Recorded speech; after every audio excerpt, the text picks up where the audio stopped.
Hello everybody, my name is Kubla and I'm bringing you guys Viewer Replay Cast number 64, and let's go ahead and get jumped into this because I am excited to see what happens in this game. This was sent in by a viewer. I'm not going to tell you guys who sent it in till the very end because the general assumption is the person who sent it in is probably on the team that won, and man, I hope I do see some pretty awesome things come from this. Of course, this is a Viewer Replay Cast. It's kind of sort of like a random pubcast, except for I kind of have a general idea of how long a game lasts. I'm not saying this game is going to last all that early, guys. I'm not saying that at all. I'm not saying it's going to last that long. I'm not saying either one of those things. It may or may not end. I can't tell you guys for sure. No, I can. It will end eventually. But yeah, I'm just kind of curious to see what happened in this game. Like I said, this was sent in by a friend. For all those who are very keen on the people I kind of frequently feature in my cast or cast with, you might be able to recognize who sent this one in, but slight spoiler for anybody who's familiar with my videos. For everybody else, you guys don't really care. You just want to see some Dota get played, and some Dota get played you shall see. Actually, I do take that back. You can't really tell who sent this in because he changed his name. Perfect! No spoilers for anybody. Anywho, so this is going to be going into an all pick. And I see a Ogre, Magi, I see a Slark. Slark, pretty popular in his pubs for his ability to gank people. That's why he's popular in pubs. Slark's kind of like a balls to the wall action person. Like he hits his stride a little bit earlier than a lot of other people. I don't ever see Slark ever play as a carry because he usually can't carry hard enough to get the game to the end. But I mean, before anybody else is able to hit their stride, Slark has hit his stride pretty darn well. The mobility that he gets from his ulti is pretty darn nice, and the items that he can afford because of all the kills and all the gold that keeps falling into his hands from people who keep feeding him. That's pretty darn awesome if the game does go that way. Now, Slark does have his drawbacks, of course, but let's just go ahead and ignore those. Let's pretend those didn't happen. For now. Of course, it'll become important later. So I was going to wait for both teams to get, or one of the teams to get fully picked up so I can do introductions. And until then, I will go ahead and install and say that, or let you guys know some awesome news. So I ordered a Bluetooth keyboard and it came in today. So now I have a Bluetooth keyboard for my 7-inch tablet that I will not name because that will be product placement and I don't want to do any extra annotation. So anyway, that's it. That's all I'd say. That's all that's special with me. I'm pretty excited. It's a Bluetooth rechargeable keyboard, which means I don't have to worry about batteries because I'm very afraid of batteries. But all that aside, let me go and do introduction. Start off with the Radiant side because they were the team that were picked up fully first on this Spearbreaker. We see my little hero on him. Moving over to the Gryocopter, who's actually headed mid. We see Zolos Kid. Oh boy, talk about butchering names. But hey, that's why you guys come watch my cast, right? So you can see me butcher names. Oh yeah. But Zolos was playing that Gryocopter. Moving over to the Sladar, we see Slajepic. I can pronounce that. Slajepic. Haha. On Slark. On this Ogre Magi, we see Wahusis. Wansis. On that Ogre Magi. And last but not least, on this Storm Spirit, who actually I don't know Storm Spirit's name.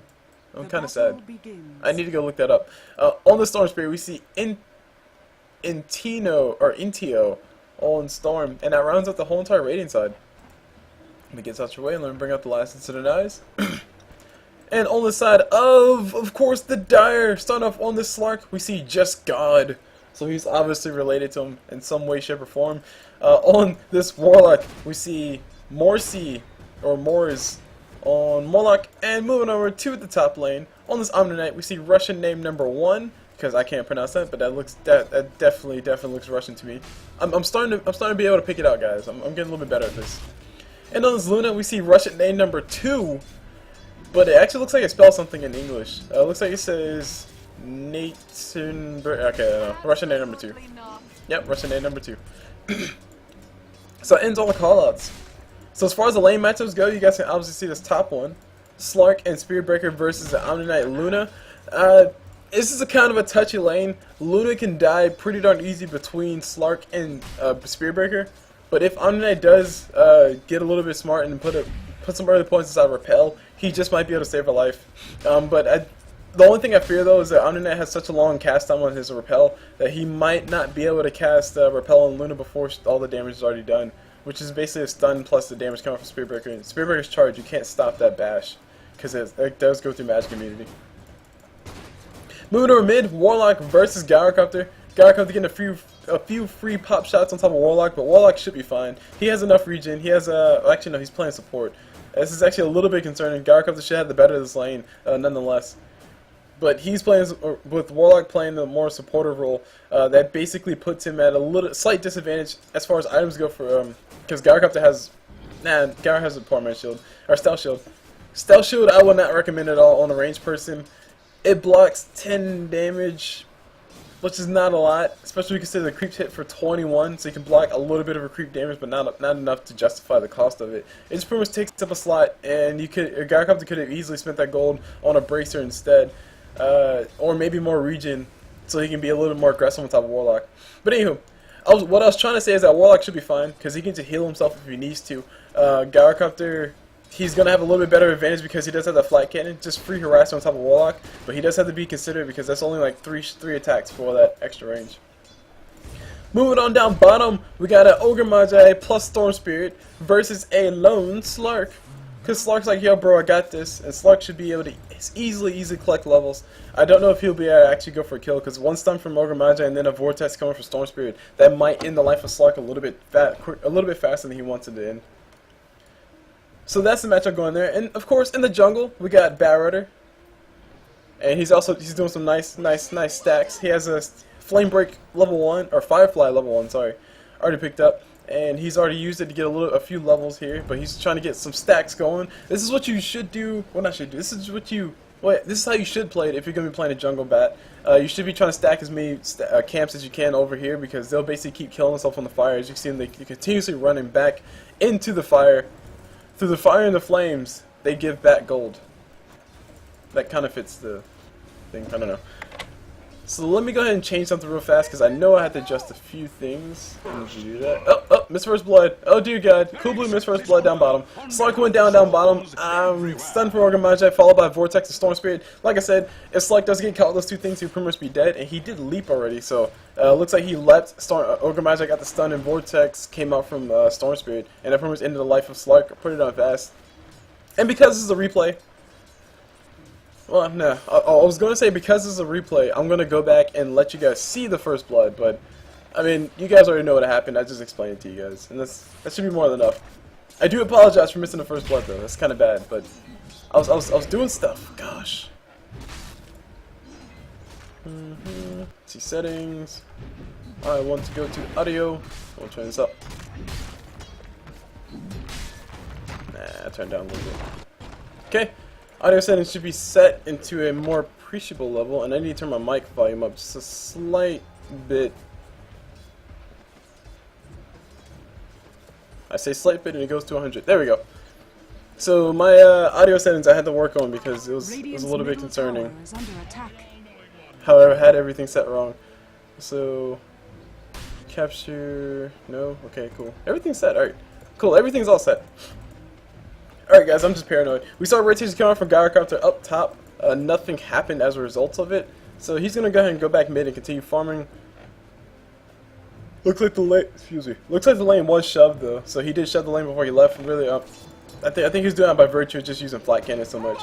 But so many points inside of homing missile and Gryocopter, I do not agree with this at all. Homing missile probably one of the easier stuns to dodge in Dota. Warlock's actually going to stand still and eat one really fast. Actually, no, it should be dying. Tower should be able to kill it. No, Spirit Breaker's actually going to charge. Spirit Breaker will be charging. The missile did hit Warlock. Very, very unfortunate. Warlock going to be taking quite a bit of damage. He's not dead just yet. He has the bottle charge. Use those bottle charges to his advantage, trying to keep himself alive. No bottle charges left, but he does have a tango. He will eat a tree. No, he will not eat a tree. Goes down anyway. Gryocopter took quite a bit of damage.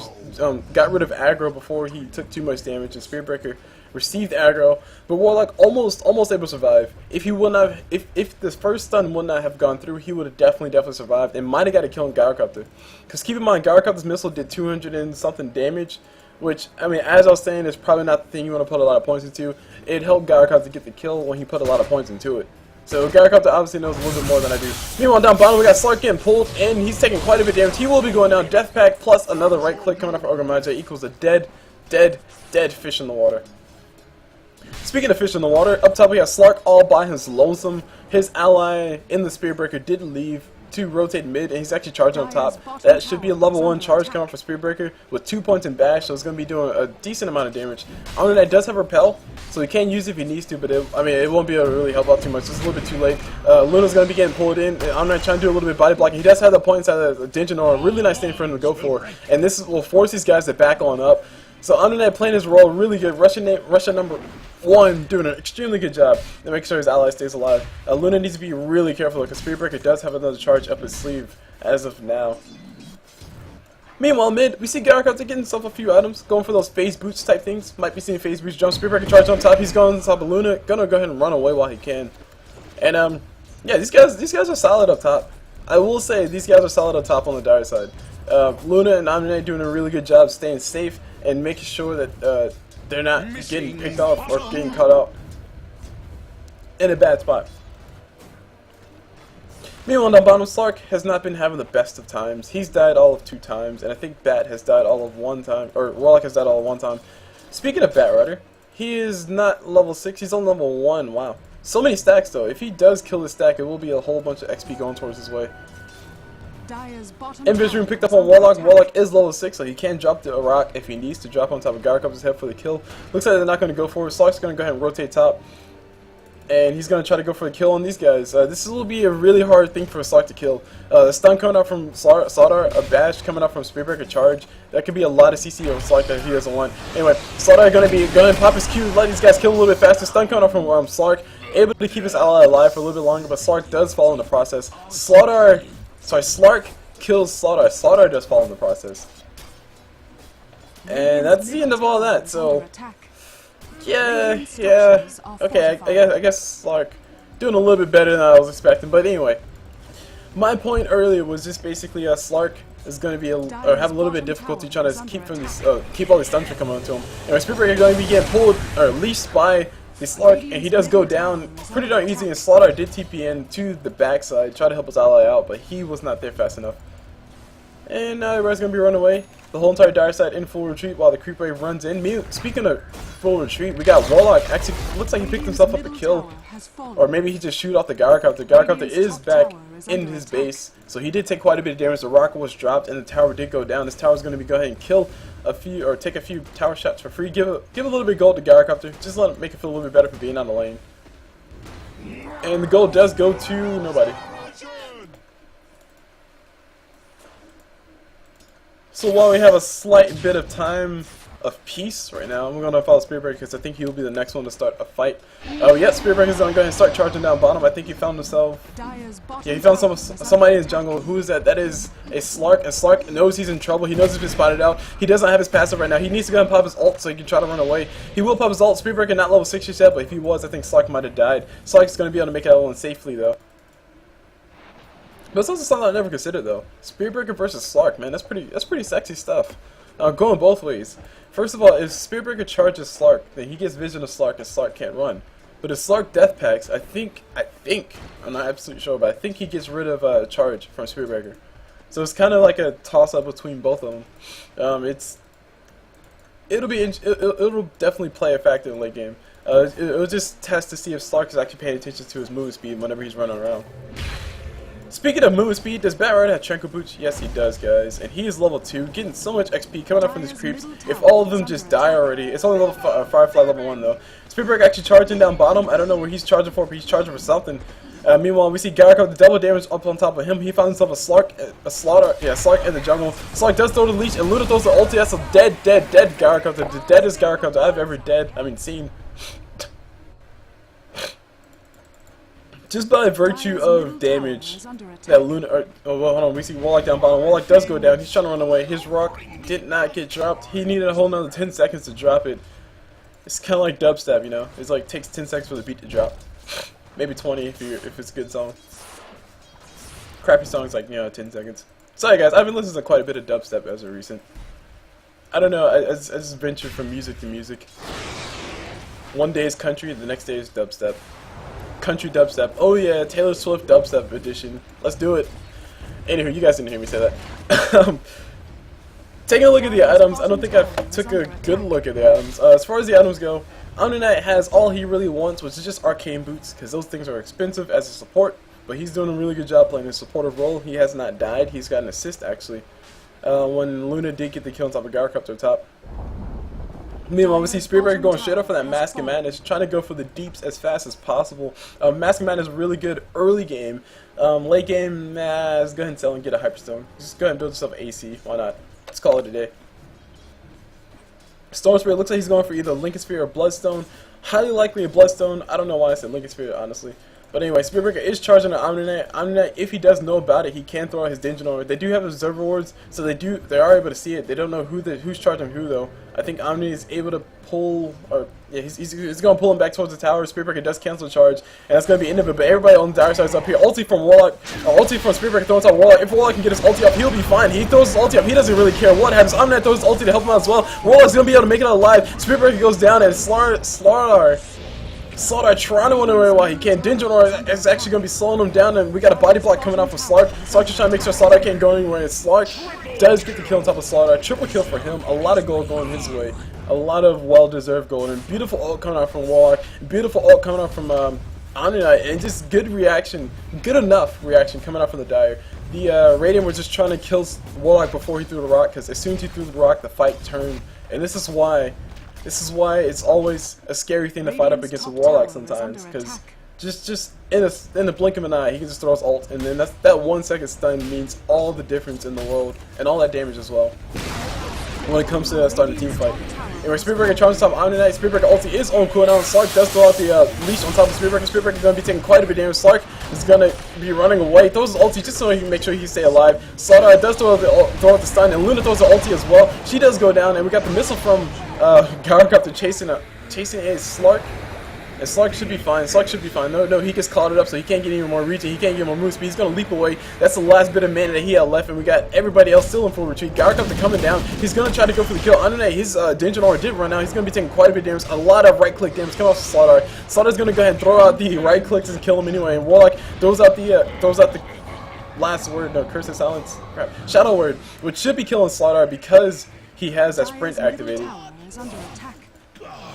That extra percent, that extra incoming damage. And Warlock does find himself a Gryocopter in the jungle. He's going to go ahead and throw out the last word right on top of him. No, he threw Fatal Bonds instead. Spiritbreaker charged on top just to catch up, just to try to get up there. And Batrider, I forgot there was a Batrider in this game.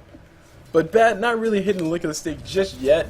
He really needs to go ahead and get that Blink Dagger up, and he's working on it. He's trying to focus his priorities in the right place, and he's actually doing a decent job of not getting distracted with the team fights and just, you know, just getting his farm.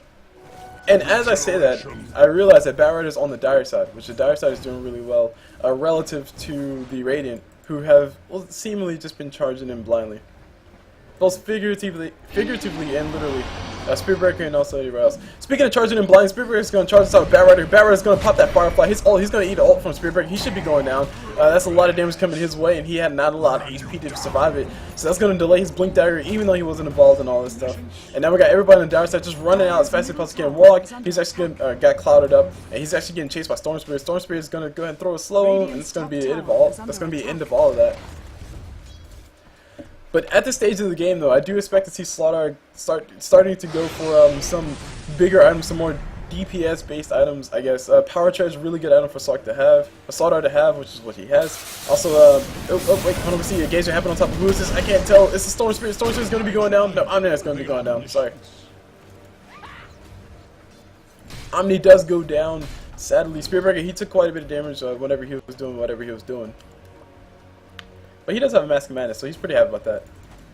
But as far as Sladar, though, I would kind of expect to see Sladar be one of the primary farmers, not the primary farmer. Gryocopter is the primary farmer for his team.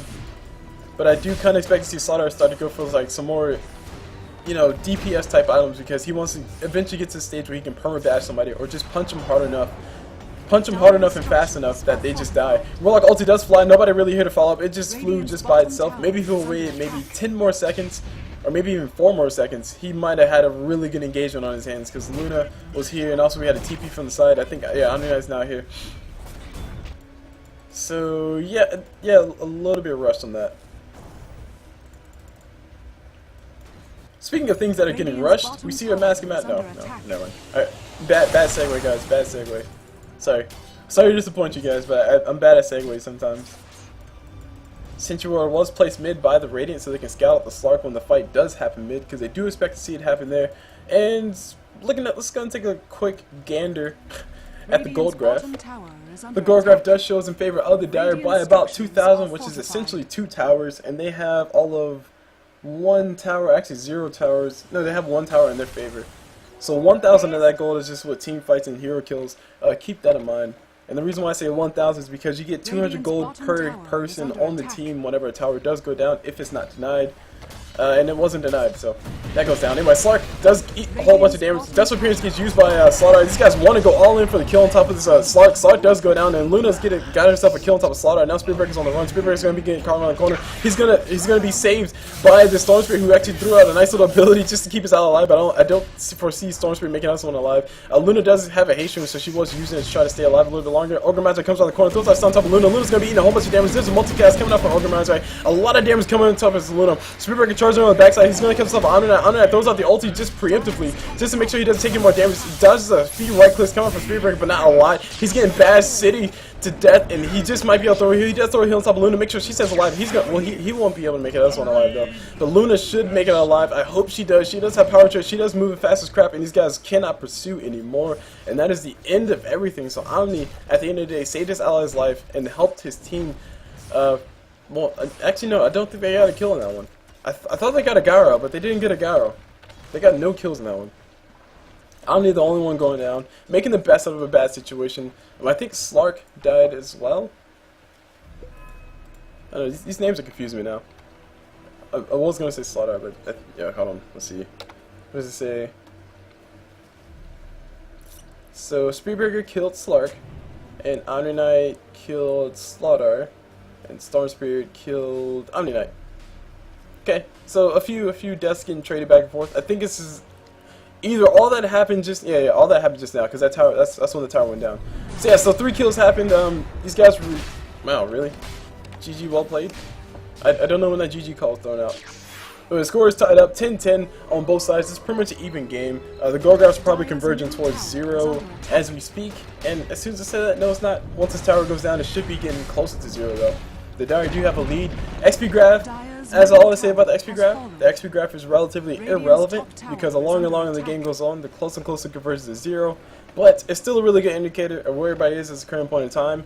And as you guys can see, I mean, it's pretty much at 0. That's a result of 2 things. One, that's a result of the fact that Spearbreaker has been charging all around, and he hasn't really been collecting many levels by himself. And also, Batrider hasn't really been collecting that many levels, despite he's been in the jungle farming all by himself. And speaking of Batrider, he finally does have his Blink Dagger. He's going to go for the Force Staff straight up. Really good items for him to have. It's pretty much essential for Batrider to have a Force Staff plus Blink Dagger nowadays. Because you blink in, lance on somebody, Force Staff away, and it should be a kill after kill after kill after kill every single time. It just doesn't even matter. So as far as all the other builds, I see a Healing Salve on Ogre Magi. I think that's a result, or that's a relic of the early game. I'm not going to complain too much about that. Slark did go for the Vanguard, so he can be a little bit more survivable. That's going to affect his damage output, yes, but it's going to help him stay alive for just a slight bit longer. I'm not too sure how much longer it's going to help him survive versus a Sladar, though. Sladar with that negative armor should be able to chew through Slark like he's nothing. Even if Slark wants to throw his Shadow Dance, or Blade... Shadow Dance? Shadow Dance. Shadow Dance, yeah. Even if Slark does want to throw a Shadow Dance, it shouldn't really matter. Slark can still see him. Sladar can still see him, and the whole entire Radiant side can still see him. Unless Slark throws out a Death Pack, which does, in turn, still hurt him a little bit, so... It's a real trade-off for Sladar. Or it's a real trade-off for Slark. Jeez.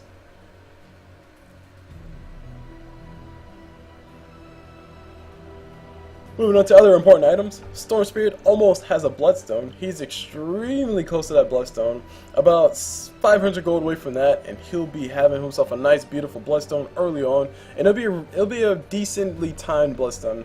I can't say it's fast, I can't say it's late, because it's definitely not late. It's before about the 25-minute mark. If you have a Bloodstone on anybody, it's generally thought of as, you know, good timing. If you can get a Bloodstone at 15 minutes, then you're like the most pro farmer, or you're getting fed a whole bunch. And if you get one at like 10 minutes or 5 minutes, then it's like you must have used hacks. That's all to say. So moving on to the rest of the items, Luna, BKB, Omniknight going for that mechanism for his team. It's not going to be all that late. It's not going to be as late as I would think it would be, mainly because it's going to be hitting before about that 30-minute mark, which is when it starts to become less and less effective.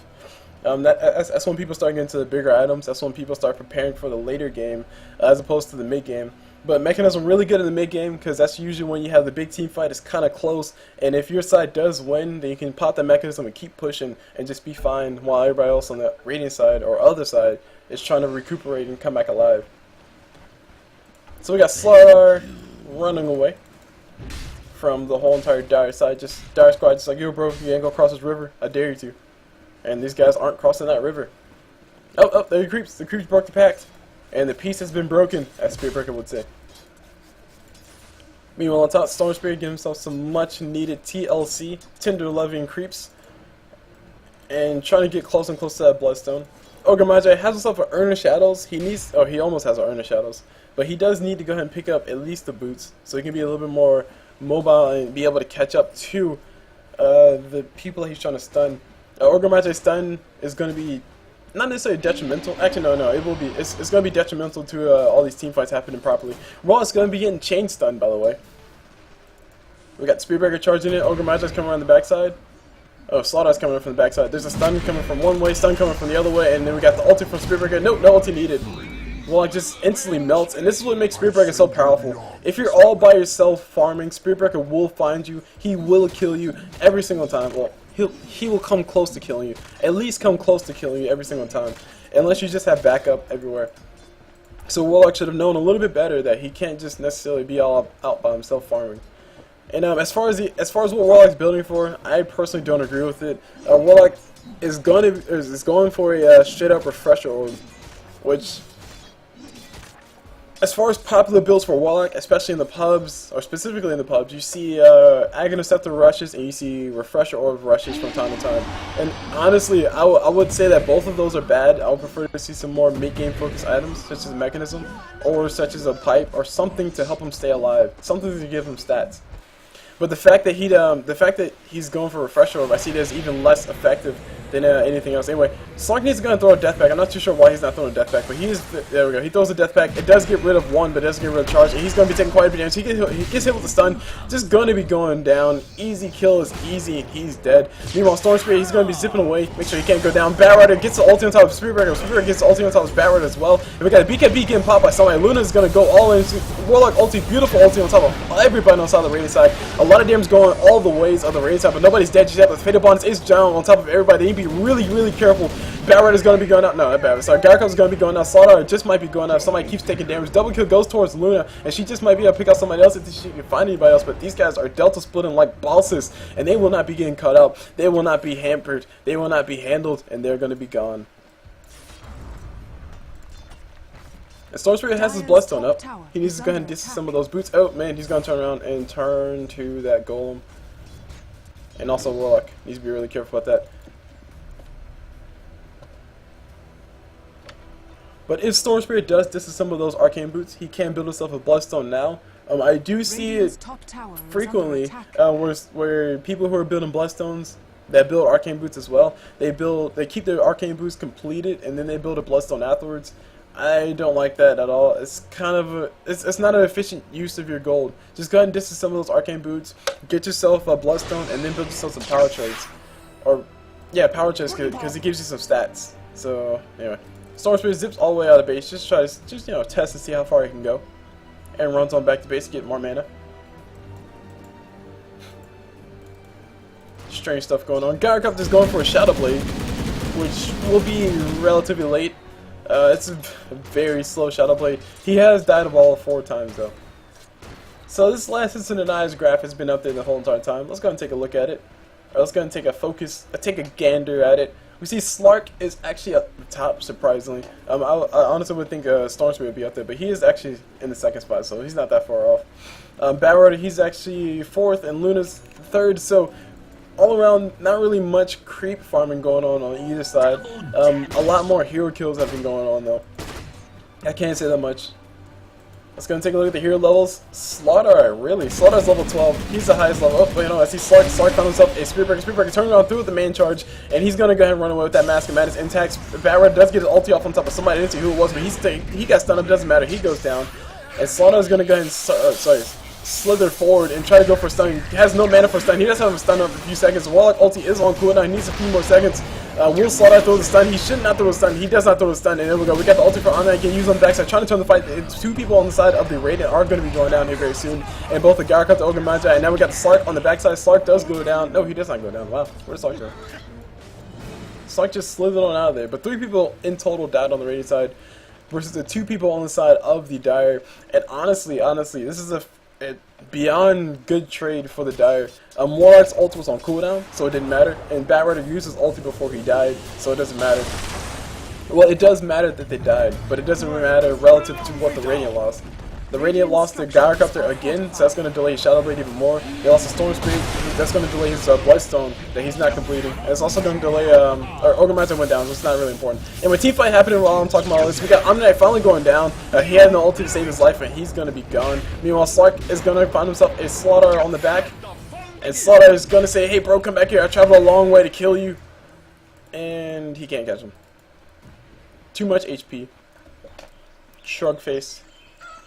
Meanwhile, on top, Batrider going to continue farming at that 4 staff. He did build himself a magic wand, also known as a GG wand. Sometimes, not all times. But if it was just just naked GG branches, I'd say his team is definitely going to win. Not that I know who's going to win or who's going to lose, but I mean, come on, GG branches. It's much better than a magic wand. It's like 1 stat for cheap gold. It's awesome. Anyway. Slark in the jungle, looks like he's going for a Scotty after all. So he'll have it up. One of the common builds I've seen on Slark in the past is a Shadow Blade into Scotty, which I still don't like personally, but apparently it gives you some really nice transition stats between the items, or sorry, between the with the pieces that you build for both of those items. The Shadow Blade does allow you to be a little more aggressive in the fights, and the Scotty pieces, such as the Ultimate Orbs and the Point Booster, they do allow you to be to gradually increase your effectiveness in ganks and stuff. Speaking of ganks, up top we got Sladar all by himself. He's gonna go ahead and pop that sprint, but he does get caught with a leash. And Sladar says, no, Slark says, "No, bro, you come back." And Sladar does survive it a little bit, but Luna should have a Lunatic Beam in a few seconds. She cannot get into range, and Sladar is a little bit too fast, and that will be the end of all of them. Meanwhile, Spirit Breaker does charge Luna. Luna needs to be really careful. Spirit Breaker charging from the front side, and Luna's gonna get hit on the backside. LOL. Anyway, Omniknight does throw his ulti on top of Luna. Luna does not take all that much damage coming up from all that, but she's gonna be going down anyway to right clicks, and my little hero, all that Spirit Breaker does get the kill, and now we got the ultimate coming for Omniknight, trying to keep his allies alive. Does negate quite a bit of damage, and these guys should run away while they can. Omniknight's gonna be getting caught out. He throws out an Observer one on the high ground, just give himself a little bit of vision, heals himself up around the backside. Slark turns around and leaps on top of Sladar, and Sladar should be going down here very soon. We got Spirit Breaker armor toggling, trying to armor toggle like a boss, but he's not gonna make it. Batrider comes from nowhere, throws out his ulti on top of a Storm Spirit. Probably not the best target, especially when you're so close to the cliff. They will not be able to finish or follow up on him. We got everybody else on the side of the Dire side. Warlock ulti does fly, hits 2. He goes down anyway. Gryocopter able to finish off with the residual damage coming out from those rocket barrages. And this is such a derpy fight, man. A tower does go down on the Radiant side, so all in all, the Radiant lost the tower. Slark is still alive. He's still in a few stats for Ogre Magi. Ogre Magi is going to go ahead and back away with the pats on the back, and now Slark's going to go for Storm Spirit. Stun comes on top of Slark from Ogre Magi, and Spirit Breaker starting to charge Slark. Slark's going to be getting caught out with a little bit of damage. Spirit Breaker does have his Mask of Madness off cooldown, so he's going to try to go for a perma bash, but he's not going to be able to hit it too much. In this fight, though, Slark can turn around and go for the man fight. He will oh, no, never mind. One-on-one man fight with Spirit Breaker that low, even with the armlet, I think Spirit Breaker will still lose that man fight. Anyway, Storm Spirit Bloodstone finally finished. He could have had that, like I said, a long time ago if it was just as simple as Arcane Boots, which at this point are not really all that useful. Actually, no, I do take it back. They are still useful. But if he would have had his Bloodstone a little bit earlier, he might have been able to collect a few charges. Actually, no, he died a few times, so can't say that. He could have potentially gained a few charges if he would, assuming he were to stay alive during those last few engagements. Spearbreaker charging an Omniknight all the way down bottom. Omni does have help in the form of Luna, so Spearbreaker needs to be really careful, especially with that Mask of Madness. Omni is going to be getting engaged spot. Luna's going to turn around. She will not throw anything. Omniknight can't get anything else. He's trying to get a heal. No heal for him. Spearbreaker able to permabash him to death. And now Luna's on the run. Luna can instantly give this Spearbreaker. All she has to do is turn around, throw ulti. She does throw ulti. Oh my god, Spearbreaker decided to run away while he could, and Luna's ulti's on cooldown for now. That's pretty much all of her effectiveness. But she does have somebody rotating on the backside to help her out as the Warlock with his ulti off on cooldown. So no engagements will be happening. But if Luna would have popped that ulti a little bit earlier, Spearbreaker probably would have died before he could have ran away. But Spearbreaker did realize the error of his ways, and he did run away while he could. Keep in mind, guys, whenever you activate a Mask of Madness, it increases the incoming damage that you take from all sources by 30%. Now let's go and consider Lunescent Beam, which with Luna's ult Eclipse, it does do the current level of Lunescent Beam as damage for 7 beams. 4 beams can hit 1 person maximum, so maximum hits 4. So Spearbreaker gets hit with 4 beams that do 300 times 4, so 1,200 damage. Reduce that by 25%, which is a built-in resistance that everybody has, and you're looking at, I don't know, some odd number of damage. And also, actually no, I'll take it back. Reduce it by 25% and then add on 30%. So technically increase it overall by 5%, and that's how much damage he feels. So he'll feel 1,200 plus 5% of that as damage whenever he does get hit with all that. Anyway, Batrider is going to be getting caught out. He's going to start TPing away. I don't know if he'll be in time. It will just barely be in time. Spearbreaker is going to start charging back this way and that way. So Batrider, really good gamer sense, and hey, these guys are gone. Or just, I don't know if you can call it gamer sense or common sense. Just to say, hey, I'm all by myself, I'm pushing a lane, and everybody's missing. They're probably trying to kill me. And he does back away. And he opens up room for his allies to go ahead and kill this Roshan, and this is actually a really good play coming up from them. To force the whole entire Radiant side down, and then go ahead and try to kill Roshan. But we do see rotations coming on top. There's an observer for the Radiant right on over here. I think they saw them walk into the Roshan pit, but I don't think they saw him walk out.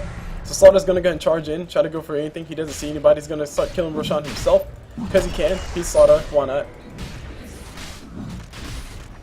And now we got the Dire on the outside of the pit. This is the inside pit. Batrider's going to go and pull in a Slark, put him in the worst spot possible, so that way Slark can't do anything real. But Stormspear is going to be able to help his ally out, just kill a few trees, and now Batrider's going to be eating a whole bunch of damage. Meanwhile, Gryocopter ulti did fly on top of a few people. Spearbreaker is going to be going out here very soon, one way or another. And who's just getting chased? I don't know who's getting chased. Somebody died. A lot of people died. I missed a few of the deaths. But we got Sladar and Stormspear trying to run away. Stormspear does have the mana to jump on top of the high ground. These guys don't know who to chase. I think they need to just go ahead and cut their losses and kill Roshan, because they do have all the damage necessary to do it in the form of Slark and Luna. And speaking of Luna, she's building herself a Yasha, so she's going for that Mantis style. Really awesome item to go for on the Luna. It just gives you that extra damage with those glaives bouncing everywhere. Stormspear trying to look for Roshan still, or Aegis still. Maybe even both.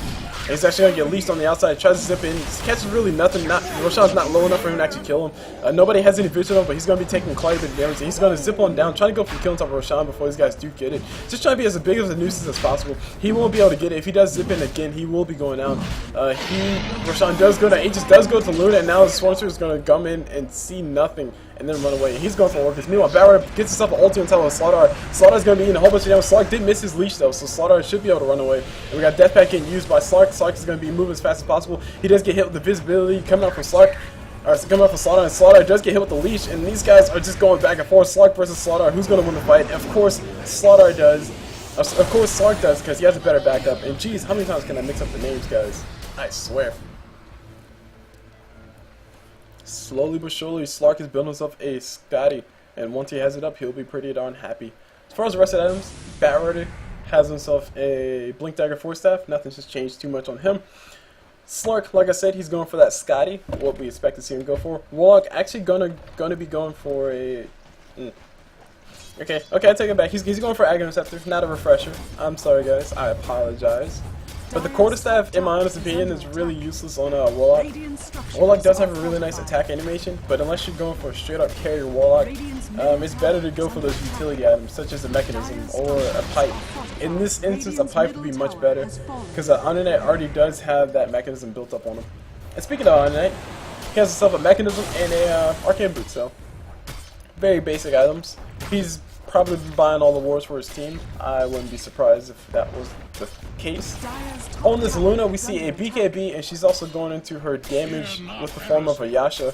And actually, hold on, what's going on over here? We got Speedbreaker trying to go for a permabash city on top of Omniknight. He's getting the whole time permabash city. Mechanism getting popped by Omni, but he does go down anyway. Luna's getting caught inside the woods. She's all she can really do is go down. Aegis has popped. She does have BKB up though, so she can't pop her BKB and try to run away. If Speedbreaker doesn't get the permabashes on top of her, and he will not get the permabash. Luna's gonna go and use that BKB. Pops her ulti. That's a little bit few too many people. She just kept running. Slark did jump into the fight. He's gonna be running away while he can, and Luna should have just cut her losses and tried to run away, but now Slark is in a little bit of trouble. He's in trouble of dying right now. We got Sladar getting a whole bunch of move speed coming out from both the Bloodlust and also the Sprint, and he's going to get the Cloud at the end of the day on top of Sladar, on top of Slark, and Slark is going to be able to get Spearbreaker into the base. Spearbreaker is going to go ahead and regret his decision and run away.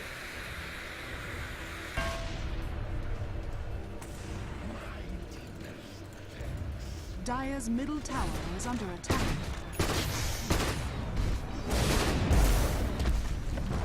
Nice Warlock ulti, but nobody's here to follow up. That's been the case. That happened. That's the second time that's happened. If Warlock would have waited, I don't know, a good 3 more seconds for Slark to show up, then maybe they could have got a kill. Maybe they could have got a kill, but he's way too early on that one. So a little bit mistiming on Warlock's ult. Speaking of Warlock though, he's very close to his Aghanim Scepter, about 900 gold off of that. We got Slark trying to chase himself a Ogre Magi. Ogre Magi is going to be eating a little bit damage. Slark does get juked out like a boss because Ogre Magi decided to stand still. Guys, I've said it a million times before. If you want to juke somebody, just stand still. That's all you got to do. And Scotty's fully built up on top of Slark, so let's see if he becomes effective now. From my observations, whenever I see Slark rush for a Scotty, as in go for it as their first major item, Vanguard, I don't consider Vanguard a major late, or especially late game, a major item. But whenever people do decide to rush for that, Slarks usually don't become all that effective. Anyway, Batrider doesn't have enough mana to really blink forward and pop his lasso, so he's just going to throws out an angry flame break, and then just backs away. Throws out some thick napalms to stop creeps.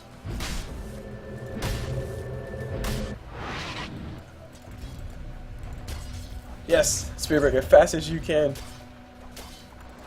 Fast as you can. Oh man, I forgot the words to the song. Crap, I just listened to the song. Fast as You Can by Fiona Apple. You guys go check this out. It's an awesome song. It's a very strange song, but it's an awesome song nonetheless. Anyway, Spearbreaker, Storm Spirit building that Orc of Malevolence. A little bit late in my honest opinion, because we're going to start getting to the point where people can just have magic immunity. First of all, there's an Omniknight on the enemy team. If you can silence the Omni, that's really great, because that means you can kill him easily, and that's probably the best person to use it on. But as far as everybody else, they can receive a repel from Omni.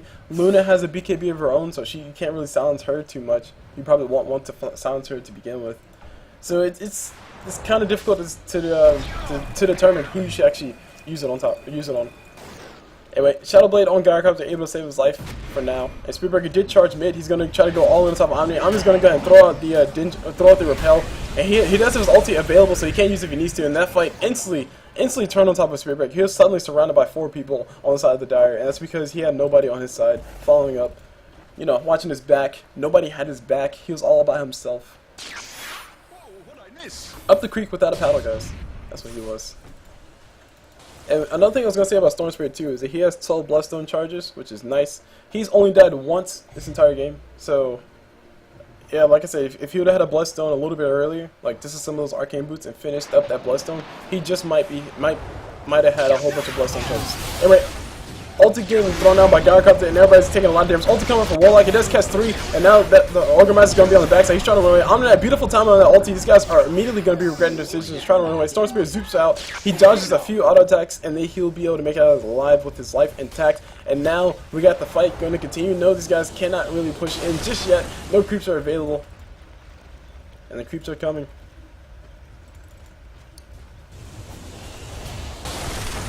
Two things are going on here. Basically, the creeps are here, and also Omniknight has his mechanism, so he can heal up if he needs to.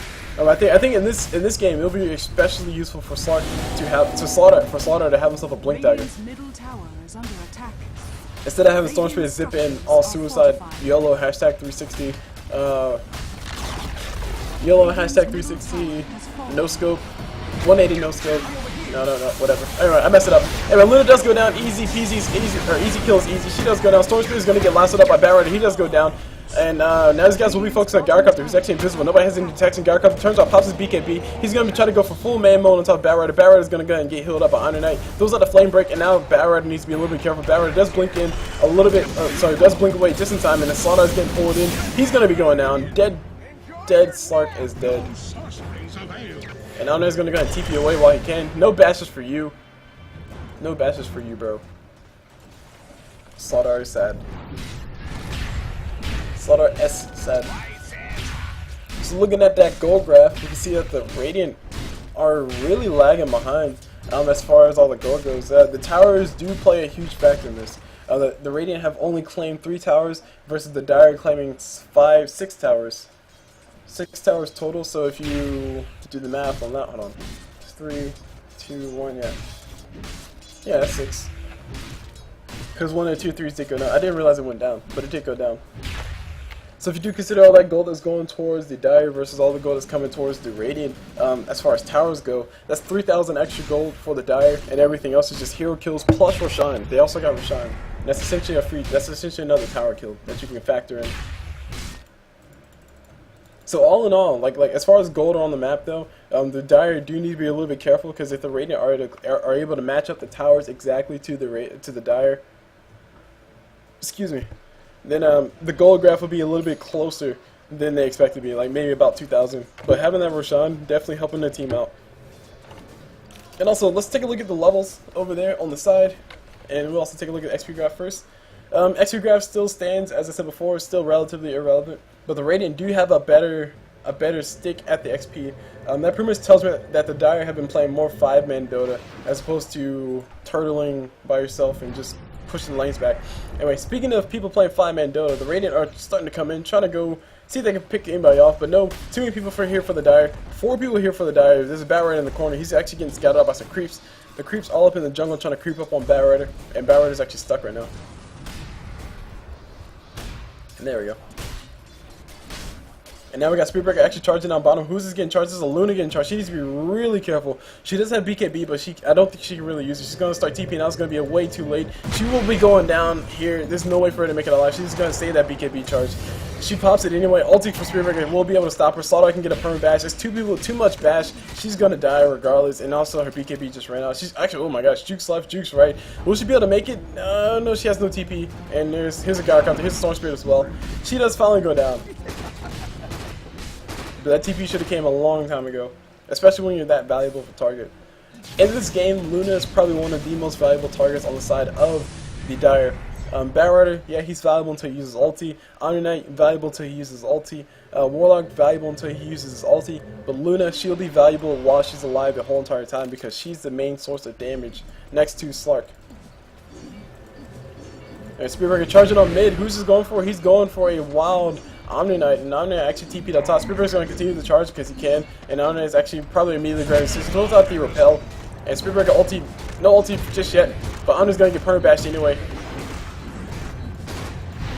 And this mechanism's getting popped by Omniknight. Omniknight's getting bashed once again. He's trying to build himself an AC. He has a lot of armor, but he does finally go down. Ulti was not used. He did not see the use of it. I mean, he could use his ulti, but this is the bashes that were making. Sorry, it was the bashes that were causing the problem. I think in this instance, Omniknight getting himself an E-Blade, a Gryocopter would be really, really valuable. Because of all the targets that are really important, I think Omniknight's a little bit more important than any other support on the side of the Dire. Mainly because his ulti is so useful when you have so many people who right click. Gryocopter, he's all about right click. Speedbreaker, he's all about the right click. Sladar, he's all about the right click. Ogre Magi, to a certain extent, he's about the right click, but he can still nuke you down with those spells. Especially once he gets aggro Scepter, which I think he's not building for. The Storm Spirit does zoop forward, picks himself off a Batrider. Sladar does have a stun. He does not throw a stun. He throws a cloud instead. And now Batrider's going to be getting hit with slow on the backside, and he will be able to make it out alive. Just a little bit of vicious all the really game. BKB getting popped by Sladar for no apparent reason. I'm not too sure what that was about, but that's a waste of a BKB charge. And that was a 9-second BKB charge that he just wasted as well. Let the fun begin. So not only will it be on cooldown for the next team fight that's going to happen relatively soon, because these guys are all up in the jungle, like the Dire are ready to fight. Warlock ulti's off cooldown, Omniknight's ulti off cooldown, Luna's looking for revenge. These guys want to kill, and she has a Manta style as well, so she has a little bit of damage. I think Luna needs to hurry up and go ahead and build those bigger damage items, such as, I don't know, does Luna build MKBs? Anyway, I was going to say such as Desolator slash MKB slash, Desolator slash MKB slash Daedalus. But yeah, I need to brush up on my Luna builds. I will admit that.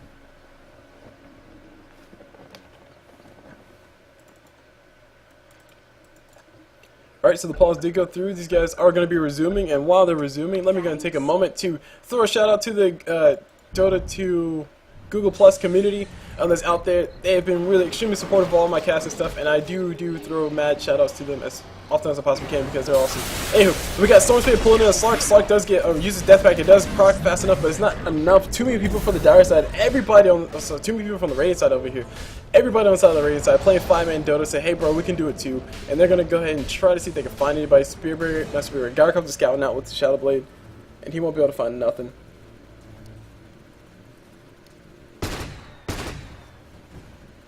Oh, he finds creeps. That's really about it. And Roshan is back up, so we might be seeing a Roshan fight here very soon. Slark is down, and I think with Slark down, these guys don't want to be all that aggressive because he is the source of the damage, like I said before. Anyway, Sladar is going to go ahead and pop his, or sorry, not pop his BKB. Warlock, beautiful ulti, cutting people off on the backside. Spiritbreaker ulti did fly. He's in the wrong spot. He's in the wrong spot at the wrong time right now. He does go down.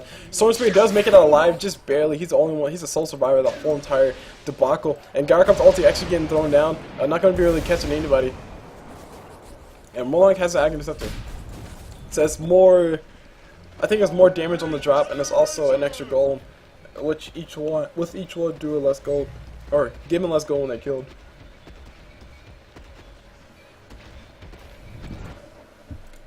And Stormspear 19 charges of that Bloodstone. He does have an Orchid Malevolence up, which would be really nice. He needs to make sure he focuses Omniknight when he uses it though, because Omni can turn those fights like that. If he can use on top of Omniknight and Spiritbreaker can focus him, or Sladar can focus him, then maybe they can win this next fight. But I don't see them. I don't see them in prime position to actually do much again in the next fight. Radiant's middle barracks has fallen. So the items are getting really interesting here. Oh, wait. Yeah, the items are getting really interesting here very soon. Just really quick though, we see a BKB up on Gryocopter, the BKB up on Sladar. Those are two of the bigger items. Anyway, Storm Spirit gonna go ahead and zip away while he can. Gryocopter through his ulti, pop this BKB for no apparent reason. These BKB charges, or these BKB pops, are very, very concerning to me. Spiritbreaker is charging it. He's gonna find himself a Sladar. Find himself a Slark on the backside. No, he decides to go for Luna. Very good target to go for. And Luna does get healed up. She does pop her BKB. She's getting bashed as like a boss. Omniknight ulti getting used as well. And everybody for the Radiant side is coming in. These guys need to be really careful. Omniknight ulti still on. Now they're ready to fight. Sladar is actually getting surrounded by everybody. He's not going down just yet though. And Bloodstone's getting popped by somebody. Somebody had a Bloodstone charge pop, but everybody got healed up. I'm not sure who it was. Oh, Storm Spirit, right. And Storm Spirit instantly came back alive. So Storm Spirit died. I mean, Omniknight's gonna go ahead and TP out while he can. He does have his repel up on top of him, so he's fine. And Sladar does get a kill on top of Slark. Nope, Storm Spirit gets a kill on top of Slark. So money getting exchanged both ways. Storm Spirit, like I said, he did go down, and he did come back up pretty darn fast because that Bloodstone. Either that or he bought back. Which I don't think he bought back. I don't think he had the gold to.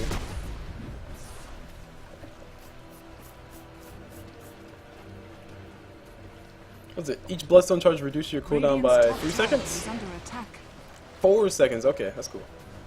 That was 3 seconds. Anyway. 14 times 4, that's 40.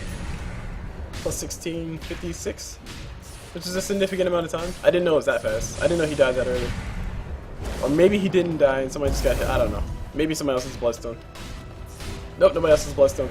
Anyway, top tower getting siege. Warlock ulti does fly. He doesn't have a refresher, so no awesome fancy things going through that. Storm Spirit is going to zip in, picks himself up. Warlock, not the most important of targets. He's actually going to be taking quite a bit of damage for his troubles. Meanwhile, Ogre Magi, he's in danger. He's actually going down. He does get healed up by Inert Shadows coming out from himself. And Warlock ulti was used, so I guess fight 1. If Warlock ulti was used, but really all the lanes are pushing in towards the Radiant, and they need to be really careful about that. I would definitely say fight well lost because they weren't able to capitalize on the fact that somebody was dead. I'm not sure who it was, but somebody was dead. Radiant's bottom tower is Somebody had to under be dead. attack. I mean, they were brave enough to walk into tier 3. And taking a quick gander at who's going to be able to kill which tower faster. I do think both sides have equal potential to actually kill the towers fast. Spearbreaker with that Mask of Madness really helping out with his DPS, especially versus towers. Sladar, he doesn't have AC. Nobody has AC. Never mind. I thought Sladar was going to have AC by now. Never mind, guys. The Dire had the better tower killing advantage. Mainly in the Slark and also in the Luna. And when Spearbreaker is going to start charging Batrider is going to be in a little bit of trouble. Spearbreaker should be able to see everybody else around the corner, and he's going to cancel his charge very small. So Batrider is going to see if he found himself somebody. He can pull a Storm Spirit if he wants to, but that's not the best target to pull because Storm Spirit can actually do quite a bit. Actually, Storm Spirit will be the one getting pulled. Batrider is getting stunned up by Ogre Magi, and now Storm Spirit is going to zip on top of the high ground. He does force that forward. Doesn't matter. He goes down. Too much damage coming out from Storm Spirit. Middle tower is under attack. And the Roshan will be getting attempted. So you should be able to get this one fast, as you guys can see before your eyes. The whole entire Dire side are not really aware of this, and they're going to go ahead and back away. A lot of stun coming up towards Roshan. Wow. That chance crit. Warlock going to go ahead and use the slow, get pulled in. He's going to go ahead and die for his team. Just help these guys out. Saying, hey, Radiant, we want you guys to win. We're going to go ahead and help you out, and they do go down. Spearbreaker actually stuck. Yep, Spearbreaker stuck. He will have a charge in another 22 seconds, so he was not stuck for all that long. Meanwhile, at the base, oh, he has a courier bringing himself to TP. Or, nope, that's Ultimate Orb going towards Inatu. Oh, Storm Spirit. Storm Spirit's building Lincolns? No, Sheepstick, right. Right, Sheepstick, of course. Good item. Great item. Great item to use on somebody like a Batrider or Omniknight or Slark. Probably Omniknight, maybe Luna. But I do think Slark is a little bit, or not Slark, Omniknight is a little bit more important target to use it on. Or Warlock, somebody with the big ult. The Gryocopter ulti does go down just to kill the creeps and also do a little bit of chip damage to everybody else who's caught inside of it. And the Dire are ready to fight. They have all their ultis on cooldown. The Radiant also ready to fight. Actually no, they're not. They don't want to fight. Batrider does have a lasso. He might just have to settle for going for an Ogre Magi, but no, he's going to be taking quite a bit of damage. He's going to run away while he can, getting silenced up as well, taking quite a bit of damage. He does force step himself out, but he can blink back in a few seconds. Ulti can use by Omniknight. These guys will be surrounding the Gryocopter. The Gryocopter got himself a kill on top of Batrider instead anyway. And just too much damage coming out. Storm Spirit's going to go pull himself a Slark right back in. Slark's going to be eating a whole little bit of damage. Not going down just yet. Gryocopter's going to pop this Rocket Barrage plus his Shadow Blade, feeling like a boss. And Slark says, hey bro, I got invisibility too. Omniknight's like, hey, you don't bother me, bro. And these guys will be back on. It's like a bro fest over here. Omniknight does get a heal. A lot of damage coming towards Gryocopter as pure damage, guys. And now Luna's going to toe-to-toe with the Storm Spirit. Storm Spirit Aegis was picked up by him. I forgot. And he will be back alive, but I don't think he'll be. Oh no, he should be able to make us alive. He has enough mana. He has more than enough mana. He has way more than enough mana. He also has crazy regen. 53 regen, guys. Just with those Bloodstone charges. And also with the Orc Malevolence. So Luna, she's going to be going for that Butterfly. As opposed to going for a Satanic straight up. I do like the Butterfly. It does give her more damage. But Satanic straight up, it does give her some survivability. But I guess you do technically need the damage to back it up first. So, makes sense. Definitely makes sense. And if buyback's getting used by Gryocopter, ult coming up from Warlock, he's been doing this entire game, but nobody's really in position to get ready to go for the kill. Big miscommunication coming up from Warlock. He's actually going to eat a whole bunch of, he's going to eat the whole entire call down, just to, just for his troubles. Luna getting hit with the bash, coming off of Spearbreaker. So many BKBs getting used. Luna's BKB is already cancelled already. She needs to be really careful. We got a whole bunch of people, Luna trying to go for the main fight versus all these guys. She's getting a lot of regen coming out for everything. Bloodstone was popped by, no, he was getting popped by somebody. I didn't see who it was. Luna does finally go down, and that was a really, really bad fight. If Warlock would have had his ulti a little bit, maybe he would have waited until that fight happened and then dropped his ulti, then dropped the rock. He would have been perfectly fine. His team would have been happy with the form. They might have lost just as much, but the enemy side would have lost just as much as well. And they would not be able to push out right now because they're all beyond healthy enough to continue pushing. Nobody can really stop him. And Gryocopter, I mean, he has a Butterfly. He has a Butterfly and he also has Flat Cannon. I mean, you can't. I mean, Butterfly's extra damage. Flat Cannon is free damage on that, all extra targets on the outside. And at the end of the day, Moonglaves are not a flat cannon. Moonglaves wish they were a flat cannon, but they're not. Flat cannon does 100% damage with all the extra auto attacks, and Moonglaves still reduce damage. So Gryocopter is going to go ahead and casually kill all this stuff. Fortified. Dire Sharks are fortified, as you heard the lady say. There should be a Rax going down. Dire's middle barracks has fallen. And if the lanes were pushed in their favor, they could rotate up top and try to kill those. They can if they want to. They can try to rotate up top and try to kill it, but they need to be careful about a Warlock ult or Batrider ult. Which Warlock ult is on cooldown for another 63 seconds, and Batrider's ulti, it is available, so he can use it if he needs to. So taking a look at that goal graph, we see that the Radiant do finally take the lead after such a long, hard-fought battle, such a deep low. They do pull it back up into a nice little high.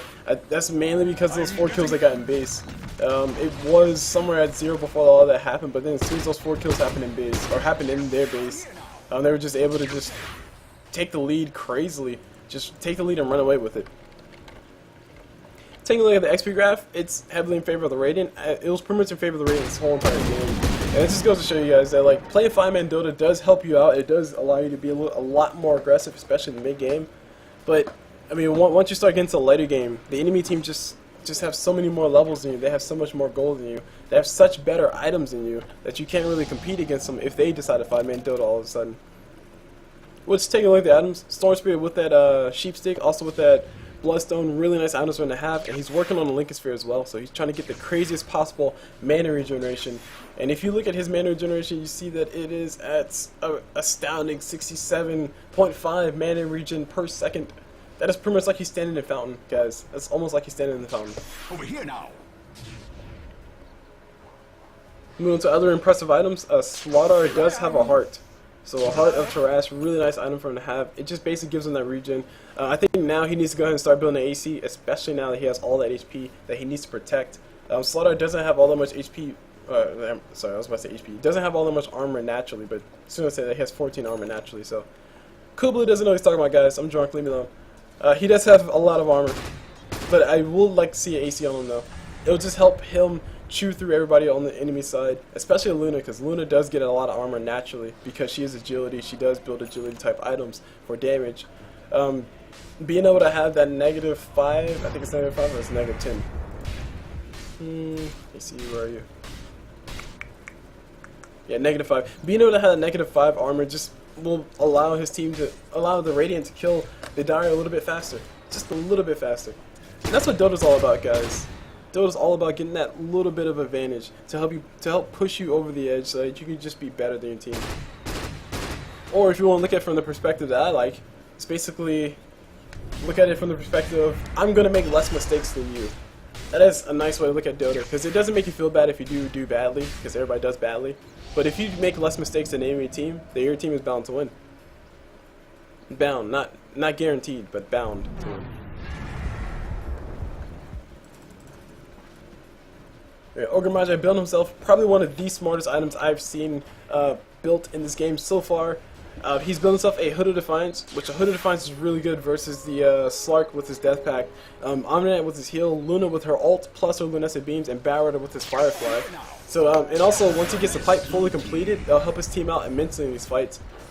Especially versus the Warlock ult. That's another big thing. Everything Warlock does is pretty much magic damage. So if the Radiant can negate all the damage coming up from that, that's pretty much a lot of extra teamfight presence that the Dire don't have anymore.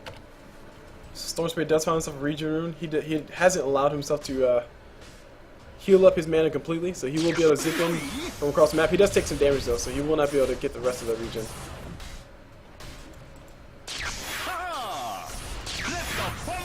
But hey, he has 69 regen mana. I mean, he doesn't really care.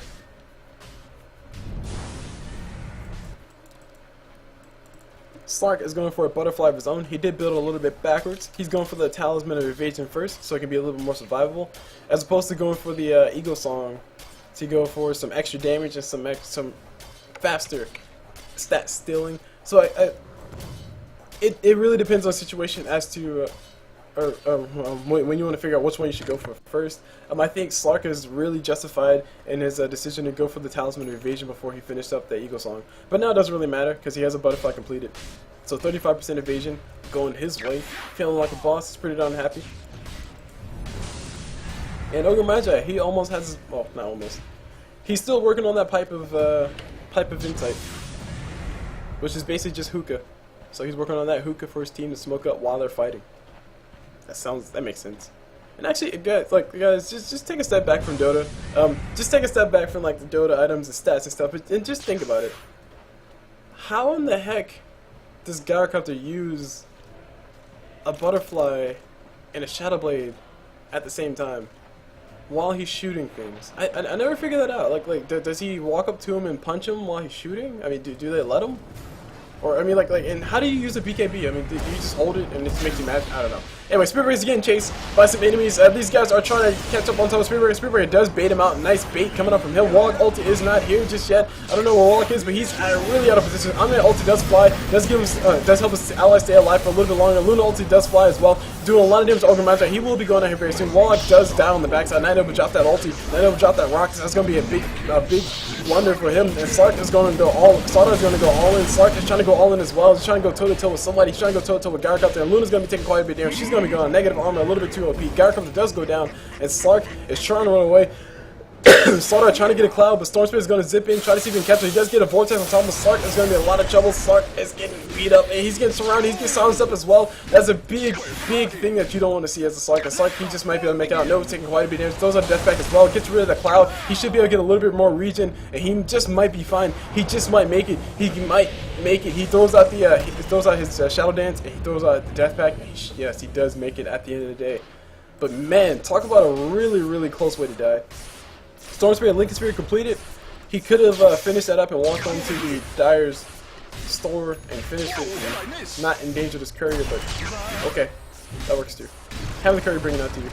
And the Death Slate is coming up on Sladar, so he's going for more negative armor.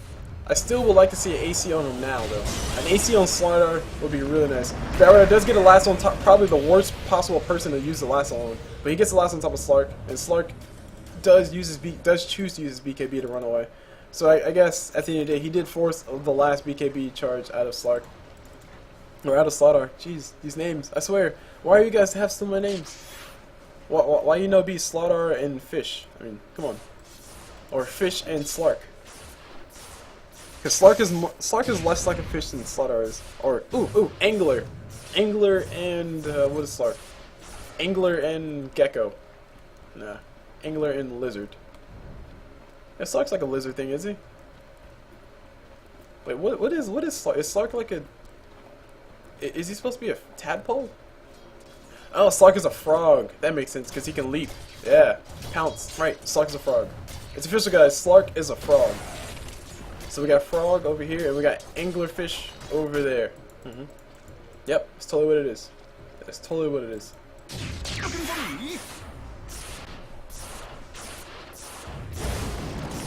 And actually, just a slight fun fact. I don't know my absolute facts on this, guys. I have not researched this in quite a while. But if I'm not mistaken, as far as anglerfishes go, the males are extremely small, and the females are really huge relative to the males.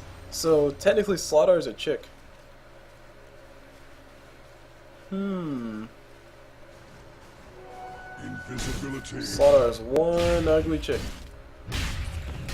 And a region room picked up, invis room picked up by Spirit Breaker. That's gonna be dangerous.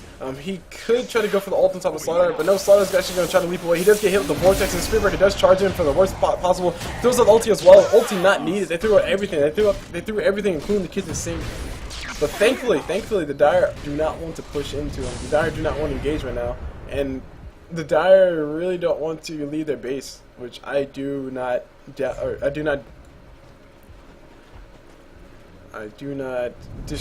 disagree with their reasoning for why they don't want to push on the base. There we go. That's what I was trying to say. Warlock ulti getting thrown down. Nobody really here to follow. Yes, people are here to follow. Finally, this fight will be happening. Spirit Breaker taking quite a bit of damage. He almost goes down. Gryocopter ulti getting used to try to slow these guys down. They will be slowing down the push. Batrider ulti not used just yet. He needs to go and use on top of Sladar. Sladar does get pulled in, and he will be taking quite a bit of damage. Meanwhile, on the backside, we got Luna trying to go for the man fight. She's on the backside, on the front side. Luna trying to go for the man fight. Gryocopter's on the backside. He's doing quite a bit of damage to Luna and all her illusions. Luna might be going down, and Gryocopter does pop himself a Shadow Blade. Nobody has a Geometry Sight. Nobody has a Desolate Appearance. I'm actually very saddened to see this, and Gryocopter makes it out scotch-free.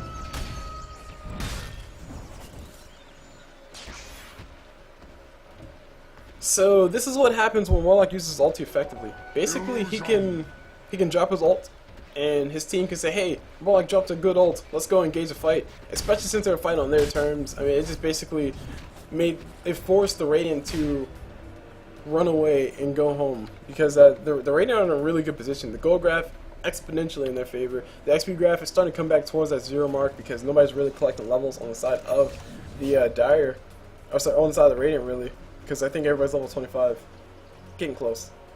Sladar is level 25, Spearbreaker is level 25, or sorry, Sladar is level 25, Storm Spirit is level 25, and Gryocopter, he's level 24, very close to 25. So almost everybody on the side of the, more people on the side of the Radiant side are level 25 than people on the Dire side, obviously.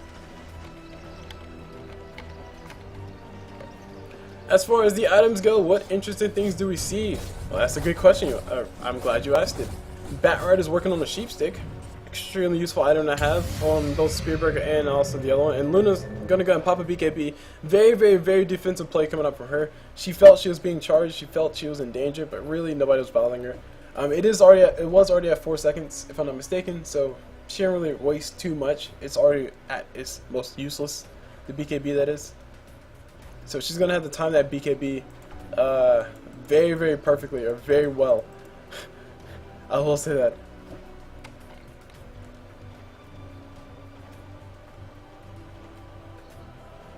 Oh man, Daedalus is up on Spearbreaker. That's an interesting item to have. So at this point, I would love to see Spearbreaker drop the Mask of Madness and go for an AC, and drop the Armlet and go for a Heart. He doesn't really need either of these items. These are more mid-game focused items, as in it helps you out in the mid-game, helps you be a little bit more effective. And Roshan's going to be going down. Storm Spirit's going to pick it up again, if I'm not mistaken. Nope, he has no room. He can't sell anything. Somebody else has got to pick it up. And the Aegis does go to Sladar. Nice choice, nice secondary choice. I still like to see Storm Spirit have it though, because Storm Spirit, as you see, he can basically just suicide in and kill everything, and basically just get himself some free mana. 91 mana regeneration on Storm Spirit, by the way. That's a huge, huge, huge thing. And he's actually going for Shiva's Guard, so he's pretty much building everything that, or sorry, that is everything that requires the Mantle of Intelligence or Mystic Staff. So his regen is so good that he can just do that every like 10 seconds. It's like his ult only has a 10-second cooldown. Meanwhile, in the base, we see Spearbreaker trying to run away from Batrider. Batrider does force that forward, doesn't like what he sees. Gets stunned up by Ogre Magi, and now Ogre Magi is going to be getting baited out. He's going to be eating quite a bit of damage. Slark does have himself a Scotty, so he's slowing up for quite a bit. Spearbreaker trying to go in with that BKB. Beautiful ult coming up from Warlock. Warlock does chain the ulti as well. Spearbreaker does use that eat the cheese, and he does get out of that range of the second ult. So Warlock's second ult did get whooped complete, but Spearbreaker does go down anyway. He did, like I said, he did eat the cheese. I think he had the cheese. I'm pretty sure he had the cheese. Anyway, Ogre Magi are going to be going down in the corner, gets himself a nice little multicast on top of Batrider. Batrider has a little bit too much HP. Meanwhile, down bottom, the base for the Dire is going to be going down. The ancient, that tower should be going down here very soon. Sladar is going to be able to make this one very, very, very fast. Trying to GTFO. He had a Desolator, really helped out. And here's Storm Spirit. He's going to go and zip on top, put and pop, as you heard him say. And 4 golems, no, 3 golems. This one's sad. He doesn't want to be here. He's gonna go hide in trees. Sladar gonna collect himself a little bit of free gold.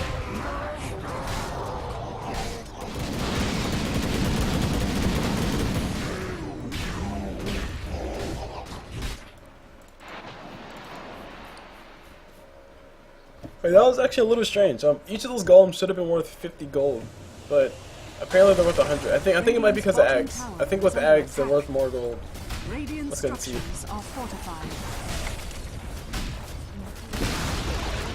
Radiant's bottom tower has fallen. Don't know, don't care. Radiant's bottom Well, I do care, but I don't know. Warlock looks like he's finally going to go for his power trades. Cool stuff. That 67-minute power trades. You know, we got the fight happening. We got Gryocopter, the beautiful ulti catching off 2, and we got Slark.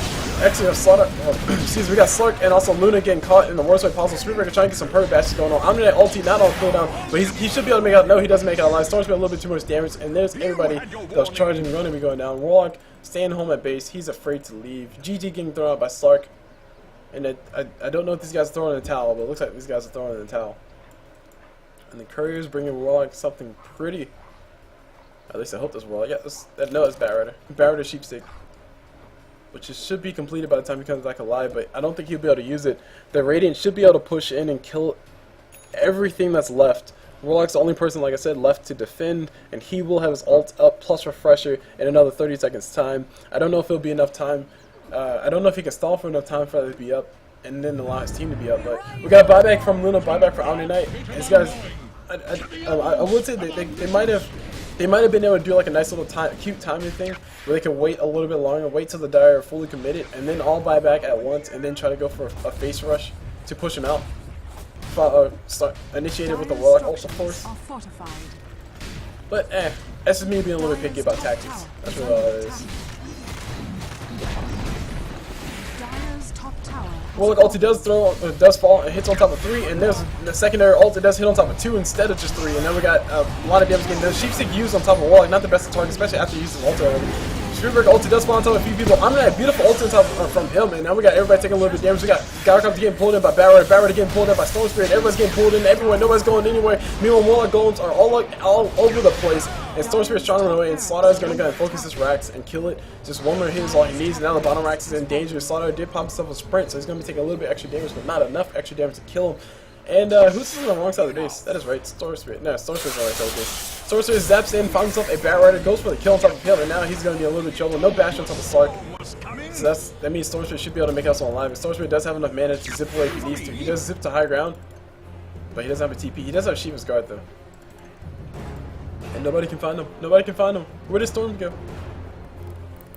So Storm's going to go ahead and stand still. Wait for himself to heal up. It's like he's standing in a fountain as far as his mana is concerned. As far as his HP regen is concerned, it's not as like he's standing inside the fountain, but you know what I mean.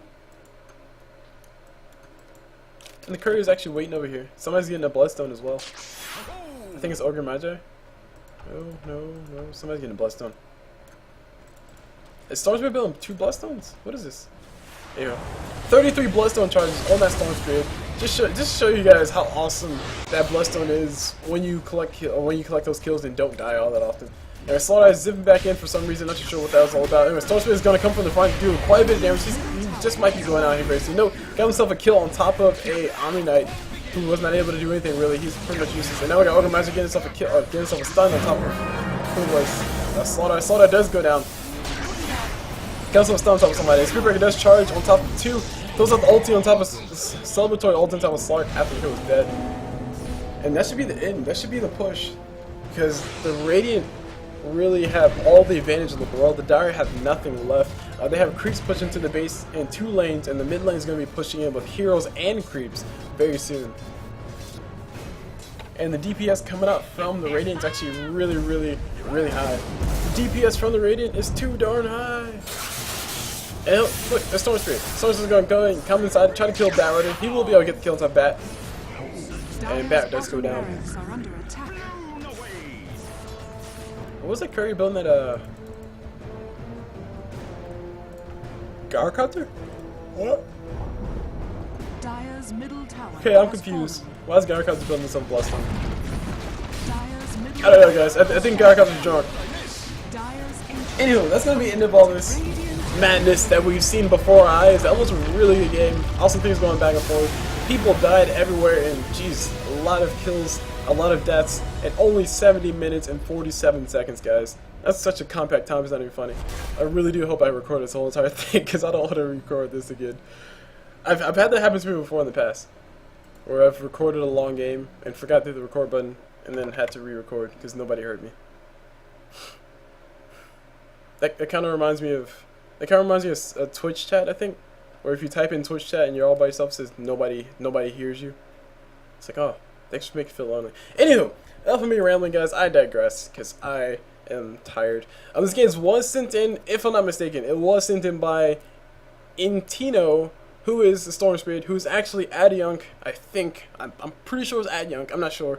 Let me go and check, make sure, verify that I'm getting the shout out to the right person. If it's not Adjunct, I'm gonna be sad because I won't know who it is. Like I'll be like, oh crap, I don't know who sent this in. And it'll be an orphan viewer replay cast, like a viewer replay orphan cast, or orphan cast replay orphan viewer. Yeah. Blah blah. So see, view Steam profile. Let's go and check this out. And as far as other things to talk about before I do the rest of my outro, and while I'm getting all the information for you guys, like I said before, or like I said in another video, if you guys want to be involved in a giveaway that I'm doing, there is a giveaway. Check out the video. Shoot, what's the video? What's the name of the video? Off topic, right? The the off topic video number 3. I talk about details on a giveaway that you guys can win now the Snow Courier, and you can also win a game on Steam that I have not revealed what the game is. So definitely stay tuned. And you got about 2 weeks from yesterday, or 2 weeks from 2 weeks from Sunday to do that. So whenever that was. So you have until crap. What day is that? I should know dates. You have until the 13th, and that will be the day that I announce who's going to be winning the awesome prizes, and it will go to just one person. And in order to qualify, for all those who are wondering, you have to go to the video off topic for details, but I'll give you guys a really quick brief. Basically just comment, make a comment, state your favorite game. It doesn't have to be your favorite game of all time. It can be your favorite game as of now. It could be one of your favorites. It could be anything. I don't care if it's, well, I do kind of care if it's Dota. Try to make it something that's not Dota. It just basically gives me a better idea of what kind of games you guys are interested in. That's really what it is. And also like that video. Those are 2 ways, or you have to do both those things before you can qualify for the victory, or for the thing. So anyway, it is confirmed. Tino is in fact Adiunk, my fellow co-caster. He's co-casted a few random pubs for me, or with me. If you guys want to go check out his stuff, go check out his channel. I think it's linked in one of my favorite YouTubers on the side somewhere. If you guys check out my homepage, it's somewhere in there. So anyway, that's enough of that. I'm going to go ahead and cut this cast because it has lasted long enough as it is. I really do hope you guys enjoyed the cast because I know I most certainly did. And I really do hope it turned out well because I know I don't want to record it. Want to re-record it. No offense to the players, but that was a long game, guys. Come on. Come on. Don't want to do the same thing twice. So let me go ahead and cut off OBS before OBS does decide to crash on me and I be sad. So I hope you guys enjoyed the cast, like I said, and I'll see you guys whenever.